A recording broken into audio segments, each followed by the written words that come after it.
नमस्कार साथियों। तो आज 30 तारीख है और आज 4 बजे तक आपके काउंसलिंग का जो शेड्यूल है वो जारी किया गया था, जिनको भी शिक्षा विभाग आवंटित हुआ है।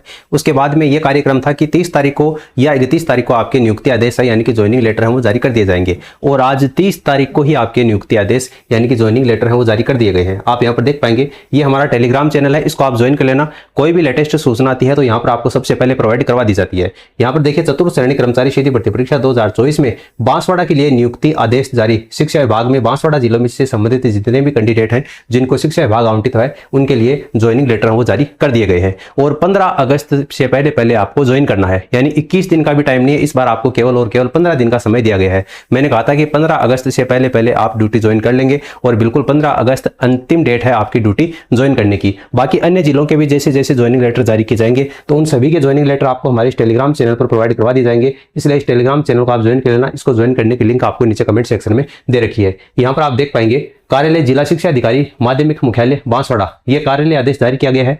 आप जिस भी जिले से संबंधित रखते हैं उसका ज्वाइनिंग लेटर आपके कार्यालय आदेश के तहत जारी होगा। तो जिस भी जिले से आप संबंधित हैं, आपके जिले का जो कार्यालय आदेश जारी होता है आपको एक बार उसको ध्यान से पढ़ना है। मैं बांसवाड़ा जिले वाला यहाँ पर पढ़ रहा हूँ और यहाँ पर कौन कौन से डॉक्यूमेंट हैं जो आप ज्वाइन करते समय जमा करवाएंगे उसके बारे में बताऊंगा। वैसे शिक्षा विभाग से संबंधित जितने भी आपके कार्यालय आएंगे सभी में डॉक्यूमेंट्स हैं वो इसी प्रकार से आपको जमा करवाने हैं। लेकिन एक बार फिर भी तसल्ली के लिए, आप जिस भी जिले से संबंधित हैं आपके ज्वाइनिंग लेटर जारी होते हैं तो आपका जो भी कार्यालय आदेश होता है उसके संबंध में आप एक बार इन दिशा निर्देशों को अच्छे से पढ़ लेना। देखिए यहाँ पर कौन कौन से डॉक्यूमेंट्स हैं जो आपको जमा करवाने हैं उसकी बात करेंगे, क्योंकि आपकी काउंसलिंग हुई थी ऑनलाइन और ऑनलाइन में किसी भी प्रकार का आपका डॉक्यूमेंट है वो अपलोड नहीं करवाया गया था। तो अब जो भी आपको स्कूल आवंटित हुआ है उस स्कूल में आपको ये डॉक्यूमेंट बनाकर जमा करवाने पड़ेंगे, कंपलसरी है। ठीक है, यहाँ पर देखिए साफ तौर से लिखा गया है, संबंधित संस्था प्रधान इनको कार्य ग्रहण करवाने से पूर्व निम्नांकित कार्रवाई आवश्यक रूप से संपादित करे, है ना। संस्था प्रधान को यह निर्देश दिया गया है कि ये जो डॉक्यूमेंट्स हैं ये आपको अभ्यर्थी से लेने हैं। यहाँ पर सबसे पहले देखो, इनके द्वारा अर्जित एवं इनके आवेदन पत्र के साथ में संलग्न, यानी कि जब आपने एप्लीकेशन फॉर्म भरा था उस समय आपने जो भी शैक्षणिक, प्रशैक्षणिक, आयु संबंधी, जाति संबंधी, आरक्षण संबंधी, दिव्यांगता संबंधी और अन्य कोई भी अगर दस्तावेज आपने मूल दस्तावेजों से मिलानकर उनकी एक प्रति कार्यालय अभिलेख में सुरक्षित रखेंगे। यानी आपने एप्लीकेशन फॉर्म भरते समय जितने भी डॉक्यूमेंट्स लगाए हैं उन सभी डॉक्यूमेंट्स की एक एक फोटोकॉपी आपसे ली जाएगी और जहां पर आप स्कूल में ज्वाइन करेंगे वहां पर कार्यालय आदेश में, कार्यालय अभिलेख में जो भी पुस्तिका होती है एक एक डॉक्यूमेंट्स की फोटोकॉपी वहां पर आपको सुरक्षित रखी जाएगी। इसलिए आप ज्वाइनिंग लेटर लेकर जहां स्कूल में आपको जाना है तो सभी आपके जो शैक्षणिक दस्तावेज हैं उनकी एक एक फोटोकॉपी आपको लेकर जानी कंपलसरी है, अनिवार्य है। इनमें अगर किसी प्रकार की भिन्नता पाई जाती है या संदेह होने की स्थिति में इस कार्यालय को प्रमाण पत्र सूचित सहित सूचित करते हुए अग्रिम आदेश तक कार्य ग्रहण नहीं करवाए जाए।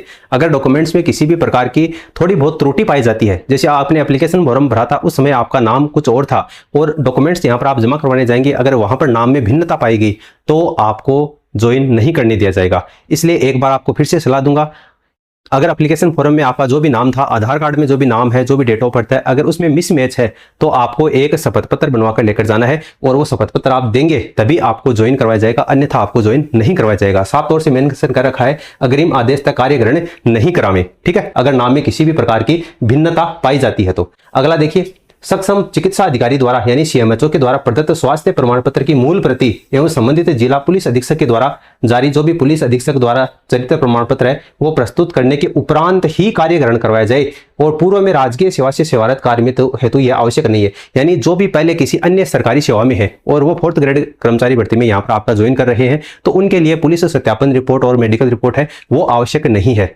बाकी जो भी पहली बार सरकारी नौकरी लग रहे हैं, जिनको शिक्षा विभाग आवंटित हुआ है, जो यहाँ पर ज्वाइन करने वाले हैं, उन सभी को ये सीएमएचओ के द्वारा जारी किया गया स्वास्थ्य प्रमाण पत्र है ये होना चाहिए। तो आपका ज्वाइनिंग लेटर है वो आज इसे शाला दर्पण के ऊपर डाल दिया जाएगा। तो वहां से वो डाउनलोड करने के बाद में आपको अपने गृह जिले में जो भी जिला अस्पताल है वहां पर जाना है और सीएमएचओ से ये आपका बनवा लेना है। 1 घंटे के भीतर आपको वो बनाकर दे देगा। अच्छा, कल एक कैंडिडेट का कमेंट आया था कि सर हमारे गांव का जो भी हॉस्पिटल है, डॉक्टर है, उससे बनवा सकते हैं? तो नहीं बनवा सकते। आपके जिले में जिला अस्पताल केवल एक ही होता है। ठीक है, हर जिले में जिला अस्पताल केवल एक ही होता है, उसी जिला अस्पताल से आपको बनवाना है, आपके गांव के डॉक्टर से नहीं चलेगा।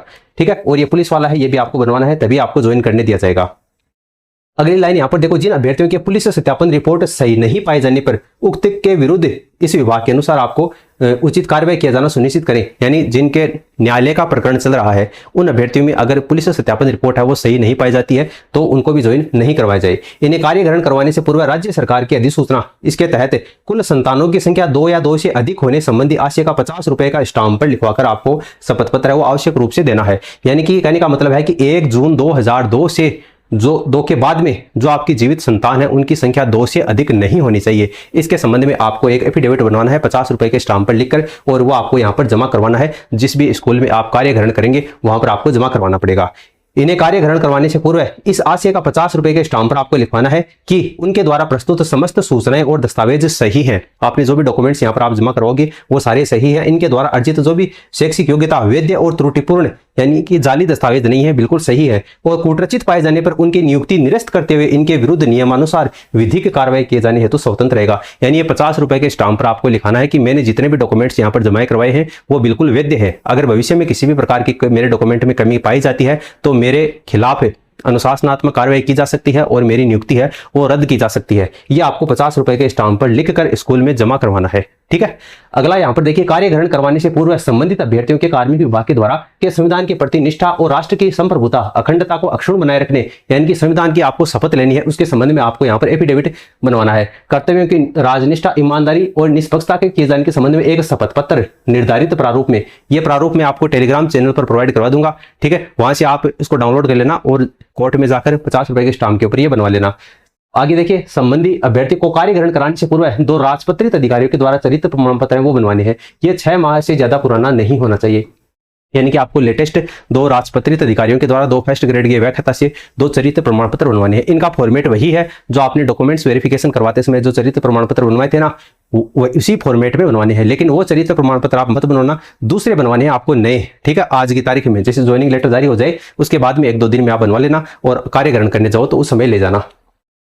उसके बाद में देखिए, आपके स्तर पर यह भी जांच करना आवश्यक है कि अन्य पिछड़ा वर्ग का सक्षम अधिकारी द्वारा प्रदत्त नवीनतम मान्य प्रमाण पत्र पिता की आय के आधार पर होना चाहिए। यानी कि अन्य पिछड़ा वर्ग के द्वारा जो भी आपका मान्य प्रमाण पत्र है वो पिता की आय के आधार पर होना चाहिए, ना कि पति के आय के आधार पर। जो भी महिला कैंडिडेट हैं उनके लिए भी साफ तौर से लिखा गया है कि पति के नाम और पति की आय के आधार पर जारी किया हुआ नहीं होना चाहिए। यह प्रमाण पत्र मान्य नहीं होगा, परंतु अभ्यर्थी अपने पिता की आय के आधार पर प्रमाण पत्र होगा वही विवाह के पश्चात का बना हुआ प्रस्तुत करे तो ही इसको मान्य होगा। ऐसा नहीं करने पर आवेदन पत्र इस कार्यालय को वापस लौटा दे, यानी जो आपका ज्वाइनिंग लेटर है वो कार्यालय को वापस लौटा दिया जाएगा, आपको ज्वाइन नहीं करने दिया जाएगा। अन्य पिछड़ा वर्ग के प्रमाण पत्र की सुनिश्चितता आप अपने स्तर पर करने के उपरांत ही अन्य पिछड़ा वर्ग के आवेदकों को कार्य ग्रहण संबंधी कार्रवाई करें। ठीक है, तो जो भी अन्य पिछड़ा वर्ग के से संबंधित अभ्यर्थी हैं उनको इस बात का खास तौर से ध्यान रखना है। इसके अलावा अन्य पिछड़ा वर्ग का प्रमाण पत्र राज्य सरकार के द्वारा अधिकृत जो सक्षम अधिकारी है उसके द्वारा ही जारी होना चाहिए, अन्य किसी फॉर्मेट में नहीं चलेगा। जो भी आपका ई मित्र वाला फॉर्मेट है उसी में चलेगा। और अभ्यर्थी को दहेज नहीं लेने के संबंध में स्व घोषणा पत्र प्राप्त किया जाए, यानी दहेज नहीं लेने का आपको एक स्व घोषणा पत्र है वो भी देना है कि मैंने शादी करते समय दहेज नहीं लिया था और नहीं दिया था। और जो अविवाहित हैं उनको भी ये देना है कि भविष्य में अगर उनकी शादी होती है तो वो किसी भी प्रकार का दहेज ना तो लेंगे और ना देंगे, तो ये आपको देना है। और विवाहित अभ्यर्थियों के मामले में विवाह पंजीयन प्रमाण पत्र यानी कि आपका मैरिज सर्टिफिकेट आपको जमा करवाना है। यदि विवाह पंजीयन अनिवार्य करने संबंधी प्रावधान लागू होने से पूर्व हुआ है तो उसके संबंध में 50 रुपए का स्टाम्प, नॉन जुडिशियल स्टाम्प आपका देना है। यानी कि आपका विवाह जैसे आवेदन करने के बाद में हुआ है या डॉक्यूमेंट्स वेरिफिकेशन करने के बाद में हुआ है तो आपको 50 रुपए के स्टाम्प पर साथ में लिख कर देना है कि मेरा विवाह पंजीयन आवेदन करने के बाद में हुआ है, इसलिए मैं आपका मेरी सर्टिफिकेट के साथ में स्टाम्प पर लिख कर प्रस्तुत कर रहा हूं। इसके अलावा यहाँ पर देखिए, धूम्रपान और गुटखा सेवन नहीं करने संबंधी आपको अंडरटेकिंग लिख कर देना है, यानी कि ये भी आपको 50 रुपए के स्टाम्प पर लिख कर देना है। और जो भी टीएसपी क्षेत्र के संबंधित है उनको विशेष मूल्य निवास प्रमाण पत्र राज्य सरकार की जो नवीनतम गाइडलाइन है उसके अनुसार ही बनवाना है। ओबीसी और एमबीसी का प्रमाण पत्र सक्षम अधिकारी के द्वारा निर्धारित समय सीमा के अंतर्गत ही बनाया हुआ होना चाहिए, तभी ये मान्य होगा। कार्य ग्रहण कराने से पूर्व संबंधित अभ्यर्थी का मूल आवेदन पत्र यानी आपने स्टार्टिंग में जो एप्लीकेशन फॉर्म भरा था वो, नियुक्ति पत्र, आपका ज्वाइनिंग लेटर, चस्पा छायांकित, यानी कहने का मतलब जैसे आपने एप्लीकेशन फॉर्म भरते समय जो फोटो चेपी थी वो फोटो आपने अब नियुक्ति पत्र आप देंगे तो उस समय आपसे मिलान करवाई जाएगी कि ये वही तो व्यक्ति है जिन्होंने फॉर्म भरते समय आवेदन किया था। तो ये सुनिश्चित कर ली जाए, अगर ये सुनिश्चित है तभी उसको कार्य ग्रहण किया जाए। संबंधित संस्था प्रधान या कार्यालय अध्यक्ष अभ्यर्थियों की सेवा पुस्तिका तैयार करवाते समय 10वीं परीक्षा की अंक तालिका के आधार पर ही आपका नाम, पिता का नाम, जन्मतिथि आदि मिलान किया जाए। मैंने आपको पहले भी कहा था 10वीं पास की वैकेंसी है, इसलिए सबसे ज्यादा जो महत्व है वो 10वीं की मार्कशीट को ही दिया जाएगा। इसलिए जो भी आपका प्रिंसिपल होगा, जो कार्यालय अध्यक्ष होगा, वो आपकी 10वीं की मार्कशीट के अनुसार ही आपका नाम, पिताजी का नाम, जन्म, जो डेट ऑफ बर्थ है उसको महत्व देगा। उसी के आधार पर आपकी जो सेवा पुस्तिका है उसको तैयार किया जाएगा। इसके अलावा प्रोबेशन पीरियड की अवधि में राज्य सरकार के द्वारा जो वेतन में कटौती होगी वो आपकी होनी तय है, और वार्षिक वेतन वृद्धि के लिए योग्य नहीं माना जाएगा। यानी प्रोबेशन पीरियड में आपकी आय में वृद्धि नहीं होगी, सैलरी में खासतौर से। और प्रोबेशन पीरियड के दौरान आपको 15 दिन की CL मिलेगी, 15 दिन की छुट्टी मिलेगी, 15 दिन का अवकाश है वो आपका वित्त विभाग के आदेश के अनुसार आपको दिया जाएगा। और ये जो नियुक्ति आदेश है वो आपका 15 अगस्त 2026 तक कार्य ग्रहण करना अनिवार्य होगा। ठीक है, तो 15 अगस्त 2026 तक आपको कार्य ग्रहण करना जरूरी है। ठीक है, तो 15 अगस्त अभी तक आई नहीं है, और मैंने आज से 1-1.5 महीने पहले आपको बता दिया था कि 15 अगस्त से पहले आपको आप अपने पद के ऊपर ज्वाइन कर लेंगे। और यहाँ पर आप देख सकते हैं जो डेट है वो आपकी 15 अगस्त ही लिखी हुई है। बाकी जिन भी अभ्यर्थियों का ज्वाइनिंग लेटर आएगा तो वो सारी सूचना आपको हमारे टेलीग्राम चैनल पर प्रोवाइड करवा दी जाएगी। ये सारे डॉक्यूमेंट्स है वो आपको बनवाने हैं, एक बार फिर से अंत में बनवाने हैं। अब इसके बाद में आपको डॉक्यूमेंट बनवाने की आवश्यकता नहीं है। मैं समझता हूँ कि बहुत सारे अभ्यर्थी परेशान हो रहे हैं कि सर कब डॉक्यूमेंट बनाने लगे थे और आज कितने दिन हो गए। ये लास्ट बार बनवाने हैं। ठीक है, तो 1-2 डॉक्यूमेंट हैं जो आपको शपथ पत्र के रूप में तैयार करवाने हैं। इसका फॉर्मेट मैं आपको टेलीग्राम चैनल पर डाल दूंगा, वरना आप कमेंट करके बता देना, मैं आपको इसके लिए अलग से वीडियो बनाकर बता दूंगा। और इस वीडियो को अपने दोस्तों के साथ में आप शेयर कीजिए, ताकि जो भी अपना ज्वाइनिंग लेटर का इंतजार कर रहे थे उनके मन को तसल्ली मिल सके। मिलते हैं अपन नेक्स्ट वीडियो में। धन्यवाद।